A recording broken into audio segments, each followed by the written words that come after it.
Good day. Good day. And let's begin our day. Welcome to another one of our weekly wine geekeries. Today we are going to be talking about some really fun barbecue wines. So they put some shrimp on the barbie is kind of how we started the idea of sort of that summertime grilling barbecue kind of thinking is what we have in the wine tasting. So you got the weekly wine geekery. You saw my little the chart that I put together just sort of for the various kinds of things that get barbecue and the different kinds of barbecue sauce if you're going to do sauce. Now, not all barbecue people always think about sauce. There's a lot of dry rub. Sometimes barbecue could just mean smoke, though. So it's a big, expansive kind of term. So I tried to give a little bit of everything in that, and I think some of those a little bit of everything wines are covered in the wines that I chose. So they're great with they're the kind of wine that goes good with kind of like anything with smoke, and so each one of them has its own hint of smokiness, or there's a really nice acidity that sends up to different kinds of things that are barbecued, or something. There's something about each one of the wines tonight that is good for a wide variety of variations of what people think of as barbecue. So if you don't, you can subscribe to the Weekly Wine Geekery. It's probably already posted my sort of chart that you can kind of get an eye on. It's right there. It's also on the back of our tasting notes. So you got it a couple of different ways in the Weekly Wine Geekery. So we're going to start today. Again, we always start with bubbles. This is a different kind of cool bubbles that we have tonight. So it is, if you can see, there's a red and white from this brand. The Mamertino, it's from the Duca. What's cool about it is, so just Mamertino in general has got this sort of lots of, I don't want to say baggage, but it's kind of it's rooted in a very long, sort of verifiable, real tradition, sort of connected directly to wine. It is the name that when so when Julius Caesar was elected to take over, I mean, he kind of like elected to take over Council of Rome. And the wine that he ordered for this, which is what he already liked, but what became sort of the preferred wine of royalty, and it was what Julian kind of that's what Julius Caesar ordered, was this wine that has the same name as this. So the Mamertino, probably, not necessarily, probably connected though, and it was Caesar, so the Roman period, probably connected to Mars, who was god of war, as there's a sense of, because it was the wine that Caesar had ordered for every celebration, and there's all sorts of records of this, and it's a cool thing, and it exists, and we don't know what it was, but we can guess a couple of things. Probably Frizzante, so it's slightly sparkling. And so this is a white and a red with the same blend. They talk about it, this is also same world experience where a little bit later we have our first original wine geek, Vignedileo, who writes about this, the grapes that are in this, and all sorts of interesting, cool, connected pieces of the history in the past, which is one of the things that we love. And they almost all have something to do with songs and music, and all the wine civilization and song is a cool way to sort of think about history. And this is one of those wines. And part of it's because it's Frizzante, and this is long before they understood why wine had bubbles. It was part of the magic and mysticism of wine. And so we're getting like in this really cool dry wine that's just slightly off dry.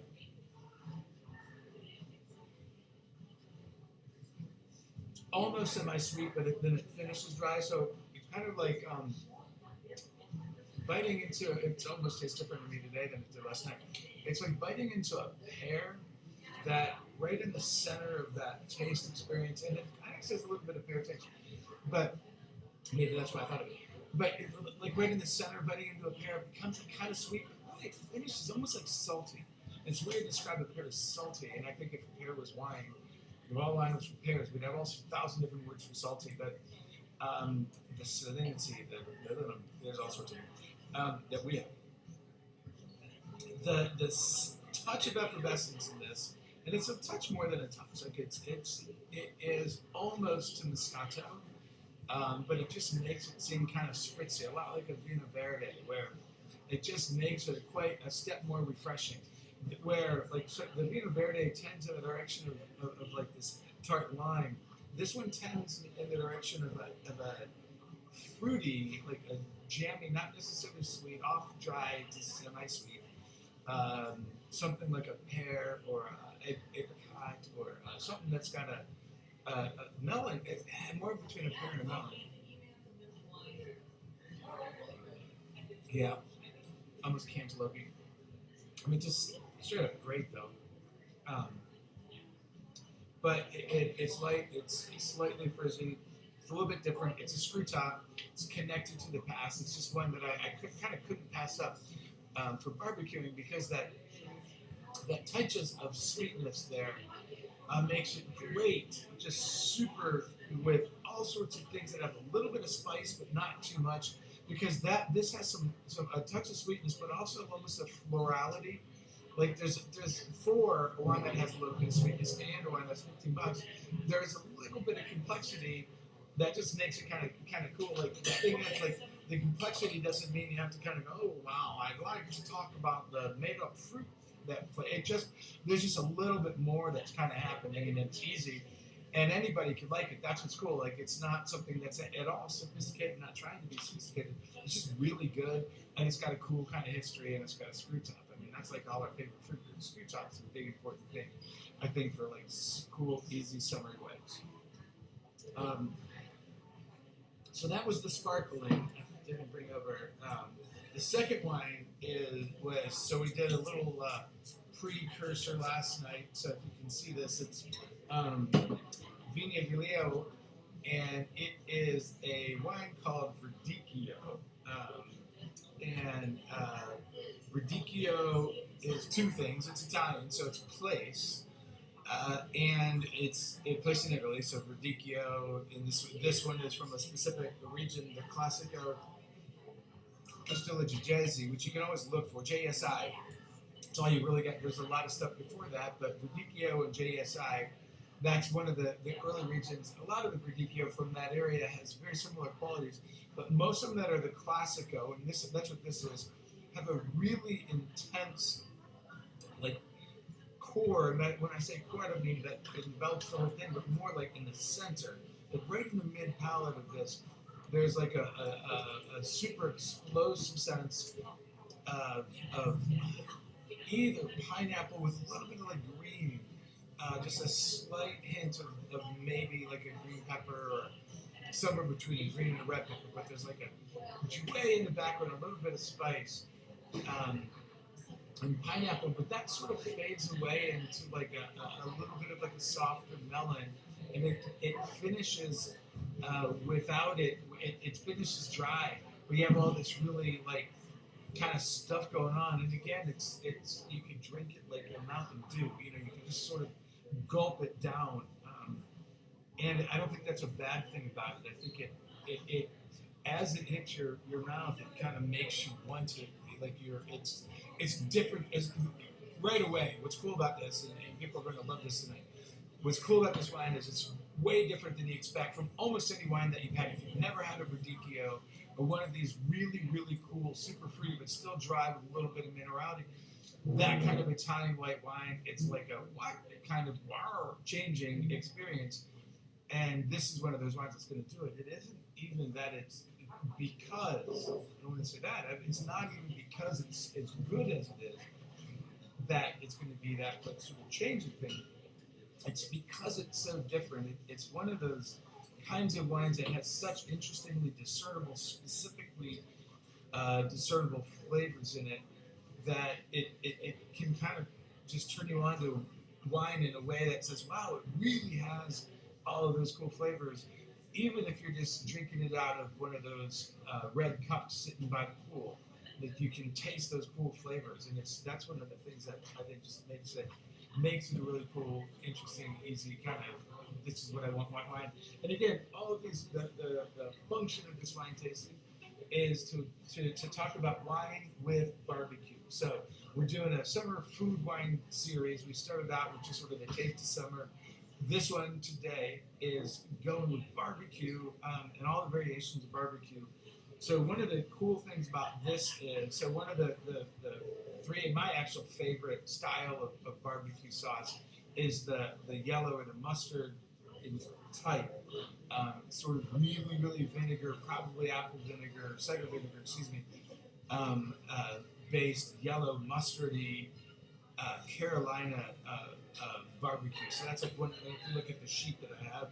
If you go to the visual aid, that sheet so Carolina, and there's some real expressive flavors in that this wine pairs perfectly with.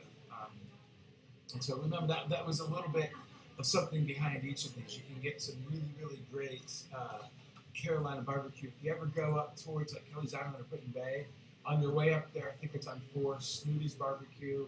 Stop there, get everything, because it's just amazing. You're going to want to have twice as much of everything that you had. But their Carolina, it's absolutely outstanding. Try that with this wine. Any of the Carolina places. Right up there, the place with Pig, they've got a great, now different style barbecue for their ribs. Oh, they're fantastic. That's going to be one where to go. You're going to want to pair with the Visan. But I'm already moving forward because I love these wines for this tasting. So Vignedileo is one of my favorite wines. It doesn't matter what my favorite is, but because it has these super expressively flavorful wines, this one's under $20. What is it? I can't read this. I can't read my notes. It's there's something on. Anyway, it's like $15, I think, and it has these expressive flavors, and it's got that like perception of sweetness that is balanced by wonderful acidity. It finishes leaving you want just a little bit more.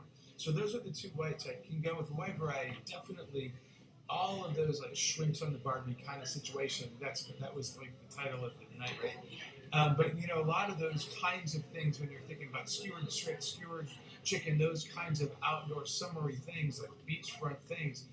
A lot of those are going to have pineapple or that glaze or oranges with it. And the really interesting flavors of this are going to make you want to have this wine with it. The other thing, I don't want to get in a big argument with people here because it's already started, a Hawaiian pizza with pineapple and ham, it's just outrageously, perfectly, fantastically good. I get it, it's not really pizza, there's pineapple on it, but I don't think we need to engage in that discussion right now because whatever you want to call that flatbread thing with ham and pineapple, match it with this, and you're going to be so happy that you did that. It's just, that's a good way, just in itself, to learn about food pairings because it goes with it so well. So next we're going to jump right into the stump jump. So now we're going to look at what's really cool. I want to show them next to each other. So there we go. These are two. These are two similar makeup wines. One is New World, one is Old World. They're both older vines. So the stump jump is from some of the really super old ungrafted vines in Australia. Grenache, Shiraz, Mourvedre blend. And it's big, it's rich, it's full, it's fruity. It's got a little bit of that undergrowth kind of flavor to it. Hello! Yes! And it's got just that little hint of like black. This one's a little bit more like white pepper, but that peppery feel that you have on the finish, just making it right on board with almost any kind of the grilled stuff that we make, right? That there's always going to be kind of a little bit of smoke, and this has that, a little bit of pepper. And then but what this has, I think it's like the berry flavors stand out. So this is the one I'm talking about now, is the Stupm. So Stupm from Australia, mostly Grenache with Shiraz, Mourvedre, really Grenache and Shiraz similar. A little bit of Mourvedre gives it some body that may not have. But this has got such a, like, even on the nose, you're getting these wonderful, like, sort of telling you what the flavor is going to be of sort of pepper, a little bit of, like, there's that dark. Yesterday I said plum, but it's more like blackberry. Rather than presume. Hold on. I'm saying hold on to these guys. Just take them and we'll talk about it. Absolutely. No, we'll talk about Um, yeah, because I have them marked down. I already know, so that's good. Um, so this has got that, all of that, those flavors that you look for. It's got that touch of smokiness, but not overpowering. It's just sort of in the background, almost like a little bit more like just tobacco, like somewhere between that cedar tobacco flavor and smokiness. But the tobacco is almost more of a feel than a flavor with just a bit of smokiness, and that's like what you're looking for almost everything. Like that, there's a most, but even the Carolina barbecue sauce. So like most of the barbecue sauces that you're going to run into are going to have some kind of smoke as an addition, either because from the actual smoke because they smoke what you're doing, or there's some kind of liquid smoke in the sauce itself, and there's something. So a wine that's like this that has smoke in the next one as well, those are going to pair. Those mutual flavors are really one of the things that that are a great way to pair. This is a style of wine. This style, Grenache Syrah Mourvedre, it's a little on the bold side, and it's made for the real kinds of things that we're talking about when we think about it. Well, when we talked about here in the shop what barbecue is, it's not just the barbecue sauce, and that's a big piece of it. This is really great. You know, if you think about what I outline is kind of the three, and there's 1,000 different ones, but there's if you've ever had Kansas City barbecue, they all have really super distinct pieces to it, but there's a Kansas City barbecue kind of like tradition where the tomatoes a little bit more like paste, and it makes it just a touch thicker. I mean, a lot of Kansas City barbecue is thicker, but that means it stays on even when you're. It's not just the ribs, but sometimes I put that on a burger. That's like my favorite way to do it. This is the kind of wine that you want to have that because it can sort of break through it. So sometimes it's not the overall thing; it's just where there's a hint of that. So that's just one of the things that I kind of love about that wine because it's super food friendly. It goes with everything. The predominant thing I think that I love when you look at what a Texas barbecue rib is, the way that they do barbecue ribs in Texas, there's just a little their tomato base has a little bit of sweetness to it. This is something and that's what I was trying to describe. There's like this little fruit nuance in this that's going to really go with that kind of sweetness that you get in the Texas barbecue. So the next one is just itself. I mean, it's worth the price of admission just to try this. So we've talked so much in the past. If you're a wine subscriber, or if you've been to my tastings, or our tastings here when we do different versions of Côtes de Rhône, there's in France, so in Europe, broadly speaking, they name wines after places. So one of the places in France, one of the primary main places in France, is an area that is generally speaking called the Côtes de Rhône, which really generally there's a river that kind of runs, major river runs through France and other areas. Called the Rhône, and the vineyards that were initially established on the Côte, on the slopes of the Rhône, created the 300 plus villages from where a wine that's called the Côtes de Rhône can come. And as you narrow down and become more specific, there's regulations of sort of each narrowing in this region. It means there's the grapes and that sort of thing. There's less yield per vine as you get down, and there's higher quality. The vines have to be older, all sorts of things like that. And so in general, it starts at the Côtes de Rhône, and then sort of the next step up, where there's 300 plus. The next step up is the Côte. It can be called Côtes de Rhône Village. It's like villages for us in America. And then it can be a Côtes de Rhône named village. So it's Côtes de Rhône Village that's named. Each one of those steps becomes narrowing down, increasing at least. It doesn't have to always be qualities. There's some great Côtes de Rhônes that are just straight Côtes de Rhônes that might be blends.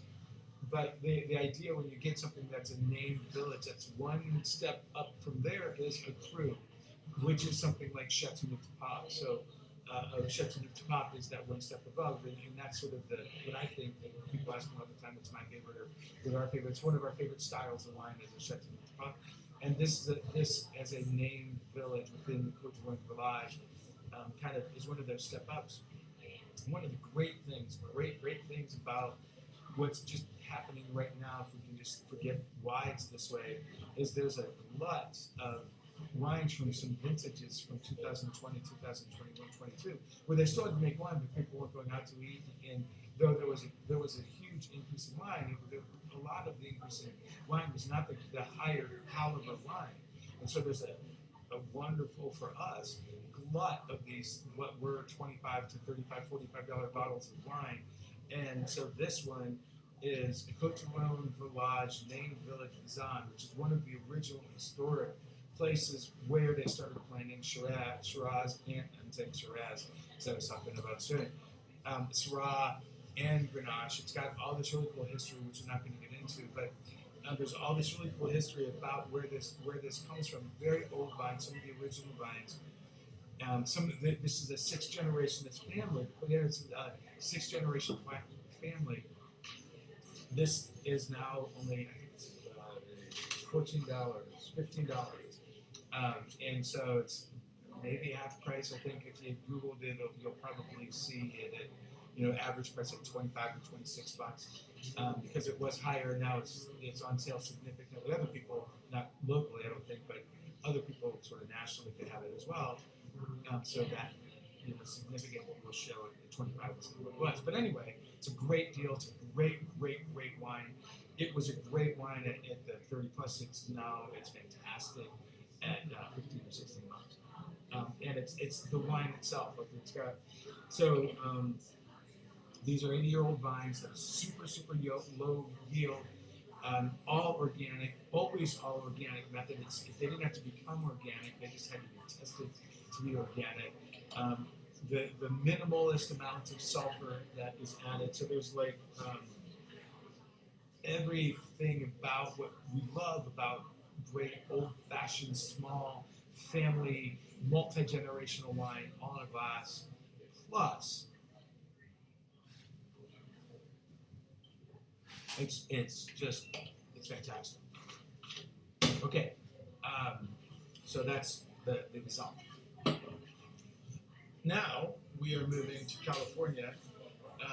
Another one that has a touch of that similar. It's not exactly. I guess we call it closeout. It's just the prices reduced a little bit. I don't even want to call this a closeout. That makes it. I think when just saying that word makes people think less. I mean, at $16, it was either $19.99 or $21.99. So it's down a little bit because there's another vintage that's on its way or that's going to be here. But it's so good it doesn't have to be discounted. It's 2018, so it's got some time to develop. And it's Merlot. Kind of bigger than leader. This is a Merlot, but this is a wine that you especially at this price, if you're a cab drinker or a big California red blend drinker, you like that smooth, velvety type of wine, you ought to try this. Hey, if any of the regular people come in, this is where they can sit. Just so I didn't know. I do not have that information. But so this Merlot is, it's got that softness, that smoothness, that velvetyness. But what it doesn't have is the big chocolate piece, or it's not super blueberry. And what it adds to it is, first of all, it's a little bit more acidic. That acidity, so that being a little more acidic means that there's just a little bit of, I think it makes it a little bit more food friendly, which is why I chose this over a cab for this. But it has the softness in the fruit and a little bit of earth and a touch of oak and all those kinds of things without any of those things. It's just really integrated and kind of each one of those things is passively assisting the other one be better. None of them, there's not like a rock star in the bunch. They collectively, it's more like a chorus than a solo. With that just like cedar or tobacco cigar type of a flavor, and just this quenching acidity right at the finish. That means it kind of cleanses. So you get a real nice sort of fullness on the mouth. And, I mean, this is at $16. This is really, really great way to experience a pretty big full how they're doing. Not this isn't like the $1 million bottle, but this is like how they're doing salt of the earth. We are a great family winemaking company making Merlot because Merlot is something that ought to be made and it's fantastic. And it's $16. This is a wine that everybody should try. You want to celebrate America, buy wine made by these kinds of families. Multi-generational, loving the land, loving the wine, making great wine just because they need to make great wine. Okay, that is our wine tasting tonight. Also, there's a really great way that I kind of, actually it's my wife's way of making orchetta grilled sausage, where you actually throw the pasta in for like just a minute to kind of get it just kind of like crispy on the outside. Try that with actually any of these. Maybe not the Merlot so much, but well, no, the sausage. Yeah, actually, right. That would be great with any of these. Really, kind of was intended on the second one, the Vignedileo, but it's going to work with any one of those. It's just a really great, easy, fun kind of grilling out because you can cook the whole thing out on your grill. Well, you got to cook the pasta, but maybe if you got one of those on the side over here kind of things, you can do it. All right, thank you for tuning in. Next week, Staff Pick Summer Edition. Thanks for tuning in. See you next week.